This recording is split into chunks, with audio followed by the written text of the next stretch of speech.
अभी जयपुर में तो एक नया केस हो गया।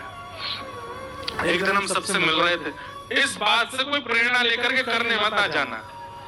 सुनो, एक बहन जी ने क्या किया, मैं बैठा था, सब लोगों से बड़ा हंसते खेलते मिल रहा था। बेचारे जो चीज लावे सबको अपने सिर से लगा रहा था, सब लोग इतने खुश हो रहे थे।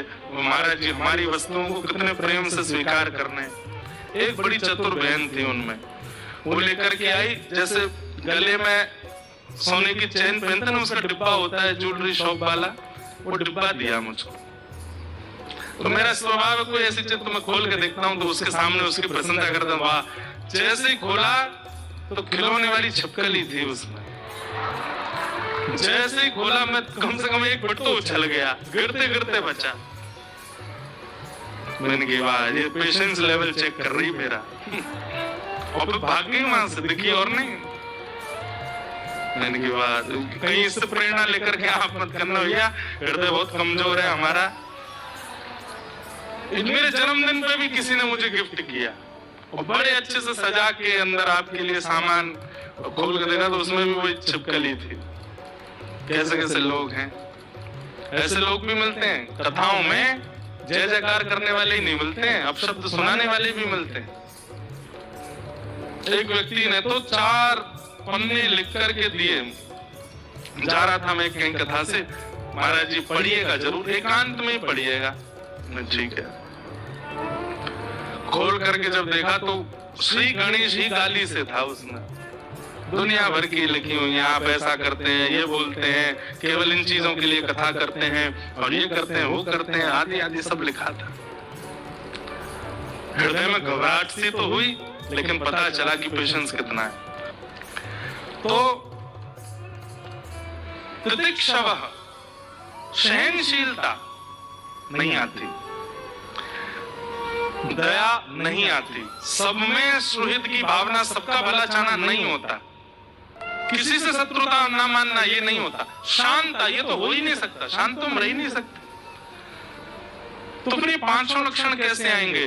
तो हमने ऐसा विचार किया, गुरुजनों से भी आज्ञा ली कि आप अगर पहले सहनशील बनना चाहेंगे तो कभी नहीं हो सकता, इसलिए अंतिम लक्षण पहले लाओ। क्या? शांत होना शुरू करो, कम बोलना शुरू करो। जैसे ही आप शांत रहने लगेंगे तो शास्त्र की एक नीति है, मौने च कलहो नास्ति। जो व्यक्ति बहुत मौन रहता है उसके ज्यादा लड़ाई झगड़े नहीं होते। तो मौन रहना शुरू करोगे, शांत रहना शुरू करोगे तो शत्रुता अपने आप खत्म हो जाएगी। सबसे ज्यादा शत्रु होते ही उसे के जो बोलता बहुत है। मौन रहना शुरू करोगे तो शत्रुताएं कम हो जाएंगे, और जब शत्रुताएं कम हो जाएंगी तो फिर क्या, सब में गुण दिखने लग जाएंगे, सब में अच्छाई दिखने लग जाएगी। सब में अच्छाई दिखने लग जाएगी तो फिर सब पर दया आने लगेगी। और ये 4 लक्षण अगर आपके अंदर आ गए तो पहला लक्षण स्वतः आ जाएगा। क्या? सहनशीलता। सहनशीलता आ जाएगी। ये 5 लक्षण जिसमें हो उसका संग करो, और किसी में नहीं दिख रहे हो तो अपने अंदर लाओ। मैया, यही कारण से मन एकाग्र किया जा सकता है, और मन को एकाग्र करने का, इच्छाओं को समाप्त करने का दूसरा साधन नहीं है। इस प्रकार कपिल भगवान ने अनेक मार्ग बताए, खूब विषय विस्तार से अनेक प्रश्न मैया ने किए, सबका उत्तर भगवान कपिल देव ने प्रदान किया। अंत में पूछा, कपिल भगवान ने पूछा माँ से, माँ मैंने इतना ज्ञान उपदेश किया, आपको क्या समझ आया मेरी बातों से?